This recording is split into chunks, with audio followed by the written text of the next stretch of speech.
నమస్తే మిత్రులారా, ఎవరైతే డిఎస్సికి ప్రిపేర్ అవుతున్నటువంటి ఆస్పిరెంట్స్ ఉన్నారో, అదేవిధంగా ఎస్జిటికి ప్రిపేర్ అవుతున్నటువంటి ఆస్పిరెంట్స్, స్కూల్ అసిస్టెంట్ ఇంగ్లీష్కు ప్రిపేర్ అవుతున్నటువంటి ఆస్పిరెంట్స్, మెయిన్గా టెట్ పేపర్ 1 పేపర్ 2కు ప్రిపేర్ అవుతున్నటువంటి ఆస్పిరెంట్స్ ఎవరైతే ఉన్నారో, మీకు 30కి 30 మార్క్స్, డిఎస్సి వాళ్ళకైతే 12 మార్క్స్ సాధించడానికి 100% textual grammar most important criteria. కాబట్టి ఆ టెక్స్టువల్ గ్రామర్లో భాగంగా ఈరోజు మనము 8th క్లాస్కి సంబంధించినటువంటి పార్ట్ 2 వీడియో చేయబోతున్నాము. ఈ వీడియో తప్పకుండా చాలా ఇంపార్టెంట్ బిట్స్ అయితే ఇందులో మనం కవరప్ చేస్తున్నాం కాబట్టి తప్పకుండా పూర్తిగా వినడానికి ప్రయత్నం అయితే చేయండి. వీలైతే మీకు ఉపయోగకరంగా ఉంటే 100% మీరు లైక్ చేయండి. మీ నుంచి నేను ఆశించేది లైక్ మాత్రమే. సో తప్పకుండా లైక్ చేయండి. వీలైతే సబ్స్క్రైబ్ కూడా చేసుకుంటారు మనస్ఫూర్తిగా కోరుకుంటూ, సబ్స్క్రైబ్ చేసుకున్న వాళ్ళకు ప్రతి ఇన్ఫర్మేషన్ ఇస్తూ, మీరు మొదటి సంతకం చేసుకునేదాకా ఉద్యోగం వచ్చేంత వరకు శ్రేణు ఇంగ్లీష్ క్లబ్ అనే యూట్యూబ్ ఛానల్ మీకు తోడుగా ఉంటుందని మనస్ఫూర్తిగా కోరుకుంటూ వీడియోలోకి వెళ్ళిపోదాం. ఫస్ట్ టాపిక్ చూసినట్లయితే, గ్రామర్లోకి వెళ్ళిపోయినట్లయితే మనము, in the interview office contractor shares his fast experience and habits by saying I used to very important. I used to be so interested in playing. I would receive canning every week. Both used to and would are used to talk about habitual actions of the past. Habitual actions of the past. ఇక్కడ చూడండి, used to కావచ్చు, అదేవిధంగా would కావచ్చు. ఈ రెండు కూడా దేనికి ఉపయోగిస్తారు అంటే about habitual actions of the past. ఎగ్జామ్లో ఇచ్చినటువంటి బిట్. ఇక్కడ used to express of the habitual action of the present, habitual actions of the future, habitual actions of the past, none of the above అని ఇచ్చాను. ఇప్పుడు మన answer కావాలి. ఏముంది? Habitual actions of the past అనేటువంటిది answer అవుతుంది. మరి ఏం సార్ ఈ బిట్టు ఇంతకుముందు ఎగ్జామ్లో వచ్చినటువంటి బిట్టు, ప్రీవియస్ పేపర్ చేసినప్పుడు తెలుస్తుందండి మీ అందరికీ కూడా. చాలా ఇంపార్టెంట్. ఈ 2 లైన్లు ఏముంది అని మనం వదిలిపెడతాము, కానీ ఇక్కడ నుంచే బిట్టు పడుతుందండి. కాబట్టి యూజ్డ్ టు కావచ్చు, వుడ్ కావచ్చు, both are very important. Talks about habitual actions of the past. గతంలో ఉన్నటువంటి అలవాట్ల గురించి తెలియజేయడానికి మనము యూజ్డ్ టు కానీ వుడ్ కానీ ఉపయోగిస్తాము. గతంలో నేను సినిమా చూసేవాడిని అంటే గతంలో అలవాటు ఉండేటువంటిది. నేను ఈత కొట్టేవాడిని, నేను ఫ్రెండ్స్ తోటి కలిసి సినిమాలు చూసేవాడిని, నేను లైబ్రరీకి వెళ్ళేవాడిని అంటే ఇప్పుడు చేయడం లేదని అర్థం. అంటే గతంలో అలవాటు ఉండే, పాస్ట్లో అలవాటు ఉండే కానీ ఇప్పుడు లేదు. గతంలో నేను డ్యాన్స్ చేసేవాడిని అంటే ఇప్పుడు చేయడం లేదని. గతంలో నేను స్కై డైవ్ చేసేవాడిని అంటే ఇప్పుడు చేయడం లేదని అర్థం అన్నాడు. కాబట్టి ఈ రకంగా యూజ్డ్ టు కావచ్చు, వుడ్ కావచ్చు, చాలా ఇంపార్టెంట్ అండి. నెక్స్ట్ 92 పేజ్ నెంబర్లో ఉన్నటువంటి read the following pair of sentences taken from the narrative the story of wicket. చాలా ఇంపార్టెంట్ అండి. ఇందులో రిపోర్టింగ్ క్లాస్ అంటే ఏంది, అదేవిధంగా రిపోర్టెడ్ క్లాస్ అంటే ఏంటటువంటిది చాలా పకడ్బందీగా చాలా లైన్ టు లైన్ ఎక్స్ప్లెయిన్ చేయడం అనేటువంటి జరిగిందండి. చాలా ఇంపార్టెంట్. కాబట్టి ఒక్కసారి వినేటువంటి ప్రయత్నం అయితే చేయండి. Ramya asked are these fabrics from Indonesia అని రమ్య అడిగింది. The teacher said what can be the origin of word అనేటువంటిది అడిగింది. చూడండి, who are the speakers, what are the exact word spoken by them, if you want to report the above sentence how will you do. Next చూసినట్లయితే let us analyse the sentence 1 and 2. చాలా important అంటే 1 by 1 explain చేశాడు. నేను అందుకనే explain చేయలేదు, ఇక్కడ చేస్తున్నా. The first part of the sentence Ramya asked has a subject Ramya, verb asked, ఇక్కడ వర్బ్ అండి. This class is called reporting class. ఏమంటారండి దీనికి? రిపోర్టింగ్ క్లాస్ అంటారు. ఏమంటారండి దీనికి? Reporting class. Next the verb is called reporting verb. అంటే రిపోర్టింగ్ క్లాస్లో వాడబడినటువంటి వర్బ్ను reporting verb అంటారండి. నెక్స్ట్ మనము వేరే పెన్ తోటి క్లారిటీ కోసం చేస్తున్నానండి. The part with in the quotation mark is called reported clause. ఏమంటారండి? రిపోర్టెడ్. కొటేషన్ మార్క్లో ఉన్నటువంటి ఉన్నాయి కదా, ఆ reported clause which give the exact word spoken by the speaker. అంటే ఇప్పుడు మనకు అర్థం కావాల్సిందంటే మళ్ళీ పోతున్నాము. రమ్య ఆస్క్డ్ అనేటువంటిది ఏదైతే ఉందో అది ఏమవుతుందండి మనకు కామన్గా రిపోర్టింగ్ క్లాస్ అవుతుంది. అదేవిధంగా దాంట్లో వాడబడినటువంటి ఆస్క్డ్ అనేటువంటిది ఏమవుతుంది, రిపోర్టింగ్ వర్బ్ అవుతుందండి. ఏమవుతుంది, రిపోర్టింగ్ వర్బ్. ఆ కొటేషన్స్ మార్క్లో ఉన్నటువంటిది ఏమవుతుంది, రిపోర్టెడ్ క్లాజ్ అవుతుంది. రిపోర్టెడ్ క్లాజ్ అవుతుంది. ఇదేమో రిపోర్టింగ్ క్లాస్, ఇదేమో రిపోర్టెడ్ క్లాస్ అవుతుంది. చాలా సింపుల్ అండి. Next let us look at the answer to the question C. అవి ఏ రకంగా మారుతుంది. రమ్య ఆస్క్డ్, ఎప్పుడైనా సరే మనం చూసామండి, హెల్పింగ్ వర్బ్ తోటి డైరెక్ట్ ఇండైరెక్ట్ స్పీచ్లో ఉంటే దానికి ఇఫ్ తోటైనా వెదర్ తోటైనా మనము యాడ్ చేయాలి. Direct speech, reported speech, indirect speech 6th 7th క్లాస్లో వచ్చినటువంటి బిట్ అండి. ఓకే, రమ్య ఆస్క్డ్ ఇఫ్ లేదా వెదర్. దిస్ ఏ విధంగా మారింది, దోస్గా. ఇక్కడ మళ్ళీ ఎక్స్ప్లెయిన్ చేశాడంట అన్ని, కాబట్టి దోస్ ఇక్కడ చేంజ్ అయింది. Fabrics were from Indonesia. The teacher asked what the origin of the word could be. Okay, ఇక్కడ చూడండి, నేను చేంజ్ చేసింది ఏం లేదు, ఇక్కడ అన్ని వాడే చెప్తాడండి. You will find the following change of the pronouns and adjectives. This అనేటువంటిది ఏ విధంగా మారింది, దోస్గా మారింది. దిస్ అనేటువంటిది అండర్లైన్ చేశానండి. దిస్ అనేటువంటిది దోస్గా మారింది. Verb in reported clause are అనేటువంటిది వర్గా మారింది. తెలుసండి మనకు ప్రజెంట్ కంటిన్యూస్ టెన్స్లో వస్తే పాస్ట్ కంటిన్యూస్ టెన్స్ యొక్క హెల్పింగ్ వర్బ్ను వాడుకుంటుంది డైరెక్ట్ ఇండైరెక్ట్ స్పీచ్లో, కాబట్టి ఆర్ వర్గా మారింది. దిస్ దోస్గా మారింది. అదేవిధంగా క్వశ్చన్ తోటి వస్తే క్వశ్చన్ స్టేట్మెంట్ ఉంది కాబట్టి ఇఫ్ లేదా వెదర్ తోటి రావడానికి అవకాశం ఉంటుంది. All the above changes are made when the reporting verb is in past tense. ఇవన్నీ కూడా చేంజెస్ ఎప్పుడవుతుంది, రిపోర్టింగ్ రమ్య ఆస్క్డ్ అని ఉంది కదా కామన్గా, ఇది రమ్య ఆస్క్డ్, ఇవన్నీ కూడా పాస్ట్ టెన్స్లో ఉన్నప్పుడు మాత్రమే ఈ చేంజెస్ అవుతుంది. ఇంకో విషయం గుర్తు చేయాలనుకుంటున్నాం, రిపోర్టింగ్ వర్బ్ అనేటువంటిది మనకు విల్ తోటి ఉంటే మారదండి, సేస్ తోటి ఉంటే కూడా మారదండి. ఎట్లా ఉంటుందో అట్లనే ఉంటుంది. దీనికి మనకు నోట్ అని రాసుకున్నాము 6th 7th క్లాస్లో. అంటే సింపుల్ ప్రజెంట్ టెన్స్లో ఉంటే ఎలాంటి మార్పు ఉండదు, సింపుల్ ఫ్యూచర్ టెన్స్లో ఉంటే కూడా ఎలాంటి మార్పు ఉండదు అనేటువంటి విషయం అయితే ఇక్కడ మీకు రివిజన్ చేస్తున్నాను. నెక్స్ట్ చూసినట్లయితే చాలా ఇంపార్టెంట్ టాపిక్ అండి ఇవన్నీ కూడా, కాబట్టి మీకు గుర్తుపెట్టుకోవాలి. డైరెక్ట్ ఇండైరెక్ట్ స్పీచ్లో క్వశ్చన్ తోటి వస్తే ఇఫ్ లేదా వెదర్ అనేటువంటిది చేరుస్తాము అనేటువంటి విషయాన్ని మనమైతే గమనించాలి. తర్వాత రిమైనింగ్ అనేటువంటిది కామన్ అండి. Next report the following conversation గురించి మనకు అవసరం లేదండి, ఎందుకంటే కన్వర్జేషన్ మనకు అడగడు కాబట్టి.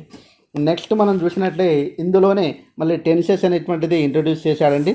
Present tense, past tense, modals, pronouns. చాలా ఇంపార్టెంట్ ఏంటంటే can, could, may, might, will, would, must, had to. ఈ మోడల్స్ అనేటువంటిది యూజ్ చేయడం అంటే ఎక్కడ యూజ్ చేస్తాం అనేటువంటిది చాలా చాలా ఇంపార్టెంట్. మెయిన్ పర్మిషన్ తీసుకోవడానికి మే అండ్ కెన్ అనేటువంటిది taking permission and giving permission దానికి ఇంపార్టెంట్ అనేటువంటిది.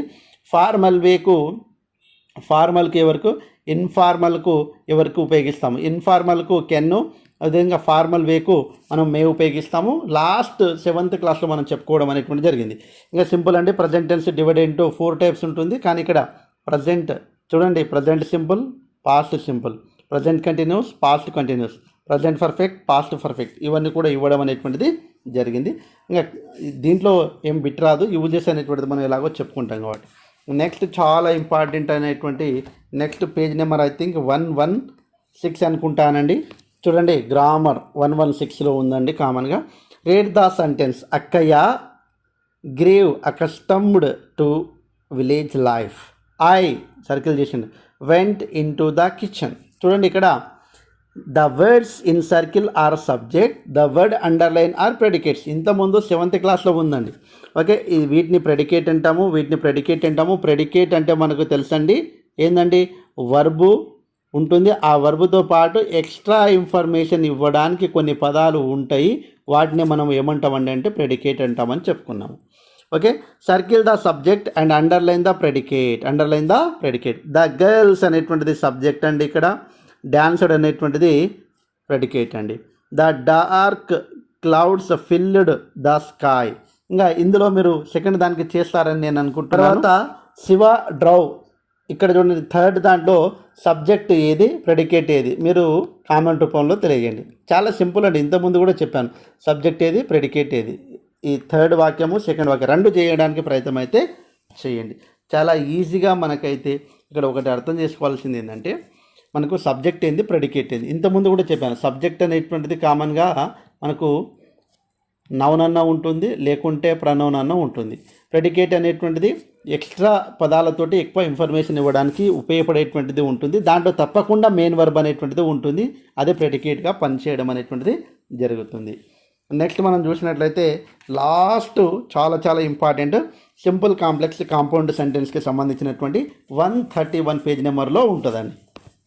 ఇక్కడ గ్రామర్కి సంబంధించినటువంటి ఒకసారి మనం చూసినట్లయితే చాలా ఇంపార్టెంట్ టాపిక్, కొద్దిగా కన్ఫ్యూజన్ కూడా అవుతుందండి. కాబట్టి ఒక్కసారి క్లారిటీగా వినడానికి ప్రయత్నం అయితే చేయండి. Coordination is a grammatical process by which 2 or more words, phrases, clauses of the same rank are conjoined. A conjunction that joins parts of the sentence, words, phrases, clauses that are grammatically equal, similarly in importance and structure is called coordinating conjunctions. ఒకటి గుర్తుపెట్టుకోండి, నేను ఒకటి చెప్తున్నా. Conjunctions, coordinative conjunctions అంటే ఏంది, subordinative conjunctions అంటే ఏంది, ఈ రెండు గుర్తుపెట్టుకోండి అండి. లైఫ్లో మీరు compound sentence, complex sentence identify చేయడానికి ఈజీగా ఉండేటువంటి ఏంటంటే ఇవి. నేనైతే ఇవి నేను డిఎస్సి ప్రిపేర్ అయినప్పుడు దీనికి గుర్తుపెట్టుకున్నానండి. ఇప్పటికి కోఆర్డినేటివ్ కంజంక్షన్ గుర్తుపెట్టుకుంటే సబార్డినేటివ్ అవసరం లేదండి, ఎక్కువ ఉంటాయి కాబట్టి and, but, or, yet, so ఇక్కడ గుర్తుపెట్టుకున్నా. ఈ 5 గుర్తుపెట్టుకున్నా. First and, but, or, yet, so. And, but, or, yet, so. Neither nor, either or, not only but also both. Neither nor, either or, not only but also both. Simple అండి.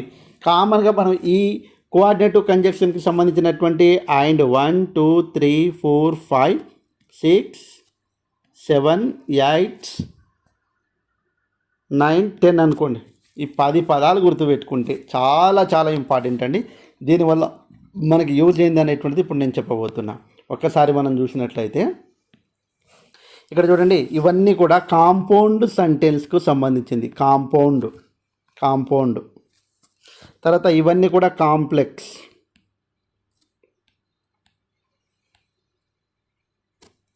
ఏ రకంగా ఉపయోగపడతాయి అనేటువంటి subordinative conjunctions, coordinative conjunctions. Compound, simple, complex, compound sentence అంటాం కదా.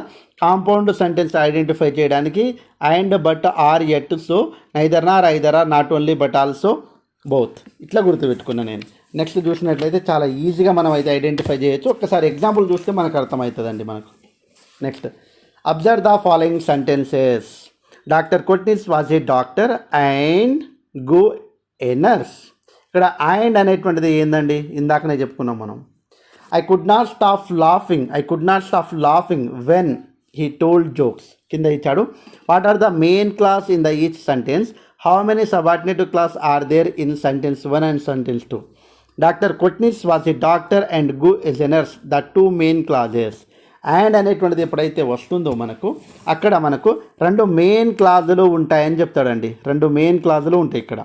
ఇక్కడ కూడా main clause ఉంటుందని చెప్తాడు. అంటే 2 మెయిన్ క్లాజులు ఉండి అందులో మనకు కోఆర్డినేటివ్ కంజంక్షన్కి సంబంధించినటువంటి కంజంక్షన్స్ అండ్ ఉంది కాబట్టి ఇవన్నీ కూడా కాంపౌండ్ సెంటెన్స్కు కాంపౌండ్ సెంటెన్స్కి ఎగ్జాంపుల్ అవుతుందండి. ఒకసారి మళ్ళీ చెప్తాడు ఇక్కడ. మళ్ళీ I could not stop for. ఇక్కడ చూడండి, when he told jokes, the main clause and 1 subordinative class. ఇక్కడ చూడండి, వెన్ అనేటువంటిది మనకు రాలేదండి కాబట్టి ఇదేంటి, సబార్డినేటివ్ క్లాస్. ఇది కోఆర్డినేటివ్ క్లాస్కి అవుతుంది, ఇది సబార్డినేటివ్ క్లాస్కి అవుతుంది. మనకు కన్ఫ్యూజ్ కావద్దండి. కోఆర్డినేటివ్ కంజంక్షన్ అనేటువంటిది మనకు ఒక 10 నేర్చుకున్నాము. And, but, or, yet, so, neither nor, either or, not only but also both. ఇట్లా టకా చెప్పగలగాలి. I could not stop laughing is main clause, when the told jokes is a subordinative clause. When అనేటువంటిది వచ్చింది కదా subordinative class. ఇక్కడ మనకి important అంటే ఇది, దీనికోసమే నేను చెప్పేది అంతా మీకు. A sentence which consists of 2 or more main clauses combined with coordinative conjunctions is called compound sentences. Very very very very important. Compound sentence అనేటువంటిది ఏంటంటే మనకు 2 లేదా 2 కంటే ఎక్కువ మెయిన్ వర్బులను కలిగి ఉండి అది కోఆర్డినేటివ్ కంజంక్షన్ను కలిగి ఉన్నటువంటి వాక్యాలను కాంపౌండ్ సెంటెన్స్ అంటాము. మరి కోఆర్డినేటివ్ కంజంక్షన్ అంటే ఏంటి సార్ అని డౌట్ రావచ్చు. మళ్ళీ అదే చెప్పిన కదా, అండ్, బట్, ఎట్ అంటే కొద్దిగా నేను గుర్తుపెట్టుకాను. So, neither nor, either or, not only but also both. ఇవి నెక్స్ట్ చూసినట్లయితే a sentence which consist one main clause and one or more subordinative clause combined with subordinative conjunction is called complex sentence. Subordinative conjunctions ఏవైతే ఉన్నాయో when, before, after, since, while, as, still, until, whenever, as long as soon as, no sooner than, scarcely, then, hardly, when, wherever, because, in order that, so that, if, they, even though, whereas, as, if, either. ఇవన్నీ గుర్తుపెట్టుకోవడానికి కొద్దిగా difficult అండి, కాబట్టి నేను ఇది గుర్తుపెట్టుకున్నా. ఈ 10 గుర్తుపెట్టుకుంటే ఈజీగా మనకు ఇవి గుర్తుంటాయని ఆ రకంగా గుర్తుపెట్టుకోవడం అనేటువంటిది జరిగింది. నెక్స్ట్ ఇప్పుడు ఎగ్జాంపుల్ చూసినట్లయితే మనము read the following sentences, identify the class and say whether they are main class or subordinative class.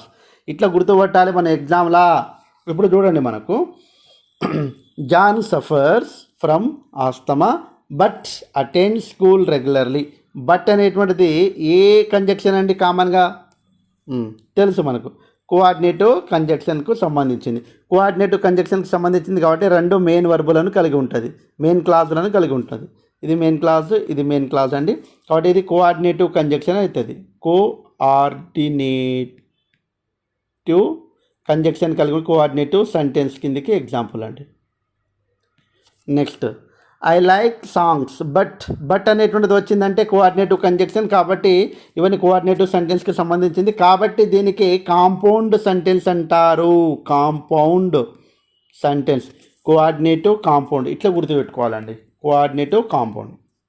Next third చూసినట్లయితే Japan attacked China in 1937 and అనేటువంటిది మనకు తెలుసండి. అండ్ అనేటువంటిది మనకు వచ్చిందా? ఇక్కడ వస్తుందండి, మనకు ఇక్కడనే వస్తుంది. కాబట్టి ఇది కూడా ఏమవుతుంది? కోఆర్డినేటివ్ సెంటెన్స్ అవుతుంది. ఇది కాంపౌండ్ సెంటెన్స్ కిందకి వస్తుంది. కోఆర్డినేటివ్ కంజక్షన్ వస్తుంది, కాంపౌండ్ సెంటెన్స్. ఇవన్నీ 3 కూడా వీటికి సంబంధించినవి, బట్ అండ్. కాబట్టి ఇవి మాత్రం గుర్తుపెట్టుకోండి. నెక్స్ట్ ఇఫ్ మనకు వచ్చిందా? రాలేదండి. తర్వాత ఆర్ వచ్చిందా? ఇక్కడ వచ్చిందండి ఆర్ మనకు, కోఆర్డినేటివ్ దాంట్లో వచ్చింది, కోఆర్డినేటివ్. అందుకంటే నేను కోఆర్డినేటివ్ కంజక్షన్ అండి, నాకు ఇవే గుర్తున్నాయి కాబట్టి ఫస్ట్ అవే చేస్తున్నాను నేను. చూడండి ఆర్ అయిపోయింది. తర్వాత బికాజ్ అనేటువంటిది మనకు ఉందా? లేదు. కాబట్టి ఇది ఏమవుతుంది? సబార్డినేటివ్ కంజక్షన్ అవుతుంది. కాబట్టి వీటిని మనం ఏమని చెప్తామండి? సబార్డినేటివ్ క్లాస్ అని చెప్పడం అనేటువంటి జరుగుతుంది. వీటిని కాంప్లెక్స్ సెంటెన్సెస్ అని చెప్తాం. Complex sentences. సబార్డినేటివ్ కంజక్షన్ ఇది ఒకటండి.